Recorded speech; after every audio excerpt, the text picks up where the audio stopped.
हे मूळ गंगा आहे. मूळ गंगेचे हे मूळच ठिकाण आहे. हे गौतम ऋषी आहेत. ही गौतम ऋषींची पत्नी अहिल्यादेवी आहे.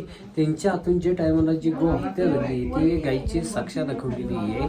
ते गौतम ऋषीला जे गो हत्येचे पाप लागले आणि त्यांनी 12 वर्षे तपश्चर्या केली. या ठिकाणी तपश्चर्या करून शंकर भगवानांना प्रसन्न केला. प्रसन्न करून जी गंगेला आणलेलं आहे गोदावरीला, ते आपले पाठीमागे जे औदंबराचा झाड दिसतं ते एक, माझ्या पाठीमागलं हे 2, हे शाईतलं झाड पडलं तर छोटंसं हे 3, असे हे जे 3 औदंबराचे 3 झाड आहेत.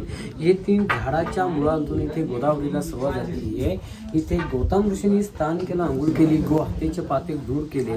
मग ही गोदावरी इथून जी लुप्त झाली, इथे समोर मंदिरात गौ होते ते गौमुखात गेलेली आहे. तिथून ती शंकरांनी जटे घेतले, पलीकडे मंदिर दिसतं ते ठिकाणी जाऊन त्यांनी जटा मारली. जटा मारून दुसरा पहाड गंगाद्वार आहे, ते गंगाद्वारला काढली. गंगाद्वारून मग खाली पुष्यवर्ताला गेली त्र्यंबकेश्वर मध्ये. ते ठिकाणी ती नदी ओपन झाली, मोकळी झाली. मग नाशिक पंचवटीकर तिचा मोठा प्रवाह वाढलेला आहे.